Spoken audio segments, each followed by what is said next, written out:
3월 9일 새벽에 우리에게 주신 하나님의 말씀은 마가복음 4장 21절에서 34절까지의 말씀입니다. 오늘 본문을 통해서 들을 귀가 있는가라는 제목으로 하나님의 말씀의 은혜를 같이 나누겠습니다.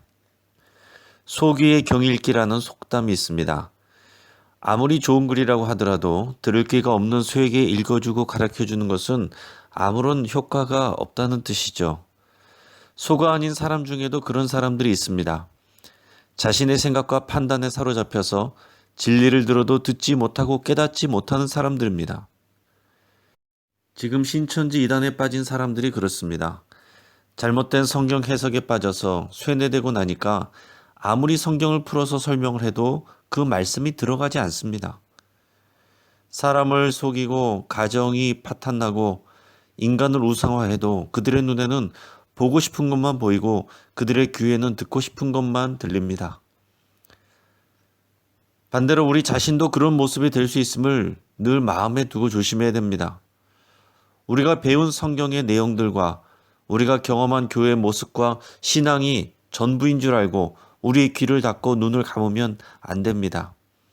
예수님 당시 많은 유대인들이 그랬고 특히 율법을 연구하고 가르치는 바리새인들이 더욱 그랬습니다. 예수님은 동일한 하나님 나라의 복음을 가르치셨는데 어떤 사람들은 그 말씀을 듣고 영생을 얻고 삶이 변화되었습니다. 그런데 어떤 사람들은 같은 말을 듣고 이해를 하지 못할 뿐 아니라 오히려 예수님을 오해하고 예수님을 미워하고 예수님을 십자가에 못 박는 지경까지 이릅니다. 이 둘 사이를 가르는 것이 바로 들을 귀입니다. 오늘 본문 말씀의 21절에서 25절까지 말씀을 읽겠습니다. 또 그들에게 이르시되 사람이 등불을 가져오는 것은 말 아래나 평상 아래의 두려움이냐 등경 위의 두려움이 아니냐 드러내려 하지 않고는 숨긴 것이 없고 나타내려 하지 않고는 감추인 것이 없느니라. 들을 귀 있는 자는 들으라. 또 이르시되 너희가 무엇을 듣는가 스스로 삼가라. 너희의 헤아리는 그 헤아림으로 너희가 헤아림을 받을 것이며 더 받으리니 있는 자는 받을 것이요 없는 자는 그 있는 것까지도 빼앗기리라. 아멘. 예수님은 하나님의 나라 복음에 대해서 선포하셨습니다. 이 땅 가운데 이미 예수님을 통해서 하나님의 나라가 임하였다는 것을 선포하셨어요. 그런데 이 말씀을 많은 유대인들이 믿기가 어렵고 이해하기가 어렵습니다. 왜냐하면 구약 성경에 나오는 하나님의 나라는 마지막 종말 때에 이루어지는 것이기 때문입니다. 하나님의 나라가 임하면 악한 사람들은 심판을 받게 되고 의인은 영광을 얻게 됩니다. 이러한 심판은 전우주적인 성격을 띠고 있습니다. 다시 말해서 모든 나라, 모든 시대의 사람들이 다 하나님의 심판과 판단 앞에 서기 때문에 유대인들이 상상하는 하나님의 나라는 알게 모르게 오는 그런 나라가 아니라 모든 나라 사람들이 알 수 있도록 거창하게 임하는 나라였습니다. 물론 마지막 때 이런 하나님의 나라가 오고 완성이 됩니다. 하지만 2000년 전에 예수님이 이 땅에 오시면서 이미 하나님의 나라가 시작이 된 것입니다.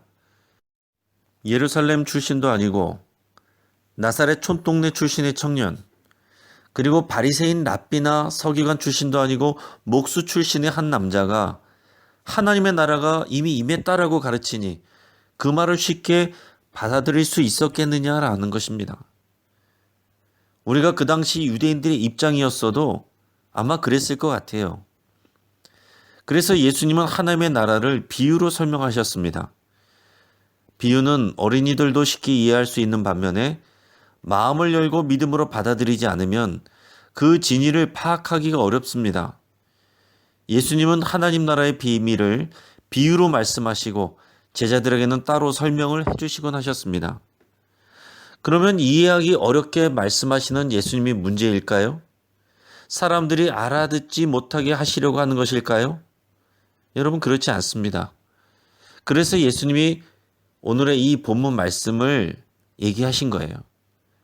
등불을 가져오는 것은 말 아래나 평상 아래에 두어서 보이지 않게 하려는 것이 아니라 등경 위에 두어서 사람들이 볼 수 있게 하는 것입니다.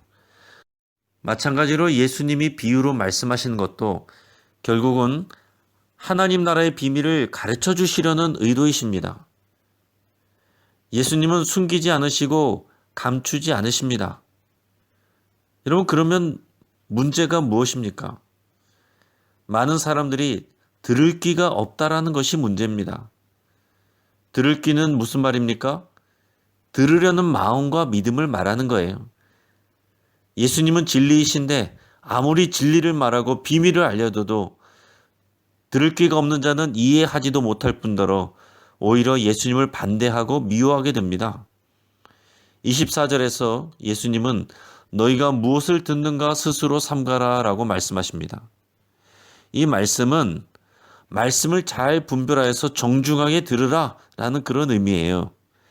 너희의 헤아리는 그 헤아림으로 너희가 헤아림을 받을 것이며 더 받으리니 라고 하셨습니다. 자, 이 말씀은 다른 복음서에서는 다른 사람을 함부로 판단하지 말라라는 그런 의미로 쓰였습니다. 하지만 여기서는 조금 다릅니다. 헤아린다라는 말은 측량한다라는 의미이고 그것은 되박이나 말처럼 곡식을 담는 그릇을 의미합니다. 들을 귀가 있는 자는 예수님이 선포하시는 이 하나님 나라의 비밀에 알곡들을 많이 담습니다. 반대로 들을 귀가 없는 자들은 복음을 담지 못합니다. 그래서 25절에서 있는 자는 받을 것이요 없는 자는 그 있는 것까지도 빼앗기리라 라고 말씀하셨습니다. 자, 실제로 열린 마음과 믿음으로 예수님의 말씀을 들은 자는 그 믿음이 더욱 커졌습니다. 반대로 닫힌 마음과 불신으로 예수님의 말씀을 들은 자는 오히려 예수님을 불신하고 미워하게 됐습니다. 오늘날 우리에게는 들을 귀가 있습니까? 같은 말씀을 들어도 누군가는 은혜를 받고 믿음이 자라는데 누군가는 오히려 심령이 강팍해집니다. 자, 예수님은 이어서 하나님의 나라를 비유로 설명하셨습니다. 사람이 씨를 뿌렸는데 그 씨가 어떻게 얼마만큼 자라는지 다 알지 못합니다. 어느 순간 씨가 싹을 틔우고 이삭을 맺고 어느새 열매를 맺습니다. 무슨 말입니까? 하나님의 나라는 우리의 눈에 그 자라가는 모습이 보이지 않는다는 것입니다. 우리 눈에는 보이지 않는데 어느 순간 돌아보면 아이들이 자라있고 열매가 맺혀 있는 것처럼 하나님의 나라도 그렇게 역사한다는 것입니다. 지금 우리의 시간이 멈춰 있는 것 같고 하나님이 일하시지 않는 것 같아도 하나님의 나라는 역사하고 있습니다. 또 하나님의 나라는 시작이 겨자씨처럼 작고 볼품 없습니다. 하지만 많은 새들이 와서 쉴 수 있을 만큼의 큰 나무가 된다라고 하셨어요. 여러분, 이것은 과장법입니다. 겨자는 큰 나무가 될 수 없습니다. 하지만 하나님의 나라는 이 겨자씨처럼 작은 것에서 큰 나무처럼 됩니다. 보통 성경에서 나무는 제국을 상징하고 새는 그에 속한 나라들을 의미합니다. 실제로 예수님은 볼품없이 마구간에서 태어나셨습니다. 나사렛 촌동네에서 자라셨습니다. 그리고 고난을 받고 십자가에서 죽으셨습니다. 그가 남긴 것은 12명의 미성숙한 제자들이었습니다. 하지만 기독교 복음은 팔레스틴을 넘어서 로마를 복음화시켰고 결국 유럽을 복음화시켰고 아시아, 아프리카, 중동으로 퍼져나갔습니다. 우리 눈에 보이고 측량되는 것만 믿으려고 해서는 안 되는 겁니다. 우리 눈에 크고 화려한 것만 쫓아서는 안 된다는 거예요. 하나님 나라의 역사는 우리가 판단하고 측량할 규모가 아닙니다. 뒤집어서 얘기하면 볼품없는 우리를 통해 일하시는 하나님의 계획은 크고 놀라운 것입니다. 자, 이제 오늘 말씀을 정리합니다. 사랑하는 여러분, 우리는 들을 귀를 가져야 됩니다. 들을 귀는 하나님 앞에서 겸손함입니다. 열린 마음입니다. 말씀에 집중하고 그 말씀을 마음에 새기는 태도예요. 설교자 개인의 말이 아니라 그 가운데서 일하시는 하나님의 음성을 들어야 됩니다. 또 하나님의 나라는 우리 눈에 띄지 않게 아주 미미하게 시작하고 은밀하게 진행이 됩니다. 하지만 어느 순간 우리의 힘과 수준으로 감당할 수 없는 놀라운 역사로 이어집니다. 지금 우리의 삶의 자리에서 하나님 나라의 복음과 역사에 참여하기로 결단하고 소망하시기를 주의 이름으로 축복합니다. 자, 이제 말씀을 붙잡고 함께 기도하겠습니다. 들을 귀를 달라고 함께 기도하겠습니다. 또 말씀 앞에 겸손하기로 결단하시기를 바랍니다. 하나님의 말씀을 사모하고 그 말씀을 경청하고 순종하기로 결단하시기 바랍니다.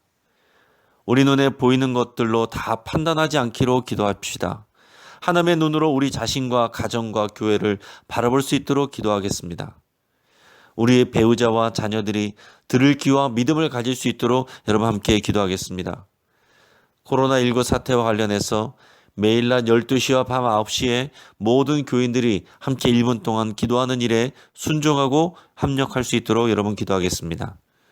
또 새가족 초신자들이 이 기간 동안 믿음에서 떨어지지 않고 이 시기를 잘 지낼 수 있도록 위에서 기도해 주시기 바랍니다. 온라인 예배에 취약한 노인층 성도님들이 은혜에서 소외되지 않도록 위에서 같이 기도해 주시기 바랍니다. 이번 주부터 마스크 오부제 판매한다고 합니다. 시민들이 두려워하지 않고 갈등하지 않도록 위해서 함께 기도하겠습니다.